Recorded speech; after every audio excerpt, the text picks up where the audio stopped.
क्या करना चाहिए?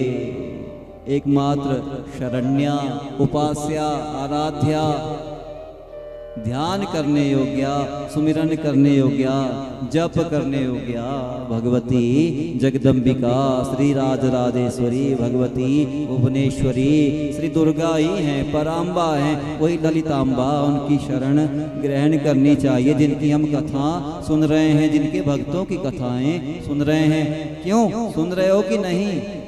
ये देवता भी भगवती के भक्त हैं। वो सूरत नामक राजा, समाधि नामक बनिया, वो सुशील नामक वैश्या, यहाँ तक कि भगवान राम, कृष्ण, ब्रह्मा, विष्णु, हरि, सूर्य, चंद्र, देवराज, इंद्र, अग्नि, वरुण, कुबेर, कौन ऐसा है भैया?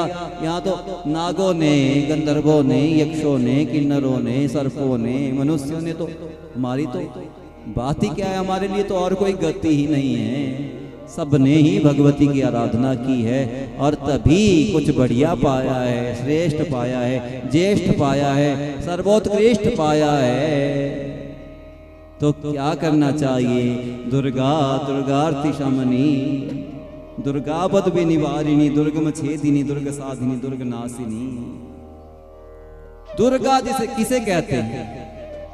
ये दुर्गा पर ब्रह्म स्वरूपिणी है। वेदांत में 4 महावाक्य चलते हैं। तत्त्वमसि अहम ब्रह्मास्मि, प्रज्ञानम ब्रह्म, अयम आत्मा ब्रह्म, सोहम शिवोहम, बोधोहम, बोध स्वरूपोहम। भगवती दुर्गा कहती है, ये जो तत्व है ना, तत्त्वम, इस शब्द में ही परमात्मा है, इसमें ही आत्मा का विवरण, परमात्मा का विवर्णन है। तत् बोले वो परमात्मा, और त्वम बोले तू ही है। आत्मा सो परमात्मा, ध्यान से सुनो, सबके लिए ही ये बात है।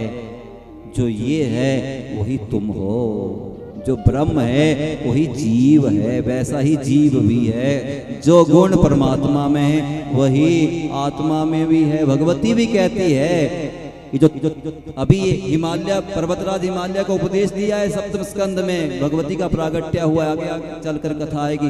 कथा अनंत है, समय का अभाव है, बीच में श्रोता सो जाते हैं, भजन भी गाना पड़ेगा, नहीं तो कथा किसको सुनाऊंगा।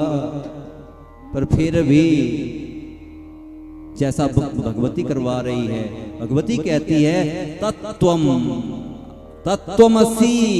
इसमें जो तत्त्वम शब्द है, तत्व बोले वो परमात्मा का सूचक है, और भगवती कहती है वो तत्व शब्द मेरा ही वाचक है। वो परमात्मा, वो परब्रह्म मैं ही हूँ, और त्वम ये जीव का वाचक है, ये मेरे भक्त का वाचक है।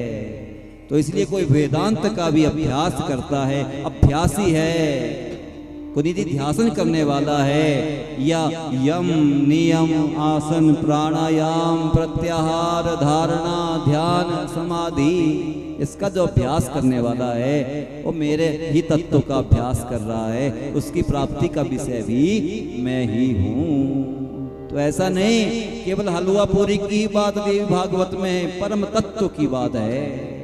पहले यम नियम इत्यादि, अहिंसा, ब्रह्मचर्य, चोरी ना करना, झूठ ना बोलना, क्रोध ना करना, इत्यादि इत्यादि यम नियम ये सिद्ध होंगे पहले। ऐसे थोड़ी कि हेलीकॉप्टर शॉट लगेगा और सीधे ही बाउंड्री लाइन के बाहर सीधा ही कोई मोक्ष को थोड़ी प्राप्त कर लेगा। धीरे धीरे पहले अपना आत्मिक आध्यात्मिक सुधार करो। उद्धरेत आत्मनात्मानम अवसादयेत। अपने आप ही अपना जीव अपना शत्रु है, मित्र है, मित्र भी स्वयं ही है। इसलिए अपने आप स्वयं ही स्वयं का उद्धार करना चाहिए। तो भगवती कहती है कि ये सब यम नियम इत्यादि धीरे धीरे पहले यम नियम सिद्ध होते हैं। फिर आसन, 4 प्रकार के आसन बताए गए हैं। भद्रासन है, वीरासन है, स्वस्तिक आसन भी बताया, और पद्मासन बताया। बड़ा कठिन आसन की सिद्धि 4-5 घंटे एक आसन पे टिक पाओ, बैठ पाओ तो सिद्ध हुआ आसन, ये मानो। ये नहीं एक दिन तो बैठ गए फिर अगले दिन तो बोले अकड़ गए जकड़ गए भैया, अब हमसे नहीं होता। रामदेव ही जाने। रामदेव का योग एक्सरसाइज के जैसा है। जो भगवती ये पुराण ये वेदांत जिस योग का वर्णन करते हैं वो वास्तव में योग है, वो परमात्मा की प्राप्ति तक जाता है।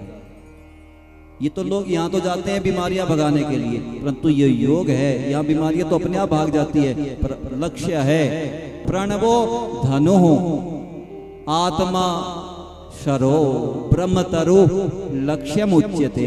बोले देवी का बीज है, यह प्रणव कहते हैं ओंकार को। ये धनुष है, इस पर चढ़ता है कौन? एक बाण। कौन सा बाण? बोले आत्मा। और जैसे ही वो छूटता है तो लक्ष्य है ब्रह्म, परमात्मा, भगवती, पराविद्या, श्री विद्या, ब्रह्म विद्या, मोक्ष, मुक्ति, निर्वाण। तो भगवती कहती है मैं पर ब्रह्म स्वरूपिणी परम लक्ष्य स्वरूपा हूं। योग का अंतिम प्राप्य जो फल है वो मैं ही हूं। आसन की सिद्धि, प्राणायाम की सिद्धि। प्राणायाम ऐसा वर्णन है कि 12 स्थान है, मस्तिष्क से लेकर हृदय, नाभि, ये गला, जिसे इसमें चक्कर है, 7 चक्कर है। मूलाधार, मणिपुर, इसमें अनाहत चक्र है, इसमें विशुद्धि चक्र है, इसमें आज्ञा चक्र है, इसमें ब्रह्मरंध्र जहाँ कहते हैं चोटी जहाँ रखी जाती है, ये सहस्रार चक्र है। यही मैं विराजमान रहती हूँ। स्वयंभू लिंग इसी शरीर में है, उसी के ऊपर ह्रीं बीज लिखा है मेरा, भगवती कहती है। उसके ऊपर मैं सर्पाकार 3.5 कुंडल सर्प के जैसे कुंडलियां मार के मैं बैठी हूँ। मैं ही कुंडलिनी शक्ति हूँ, ये कुंडलिनी शक्ति ही भगवती है। तब सिद्धि होगी।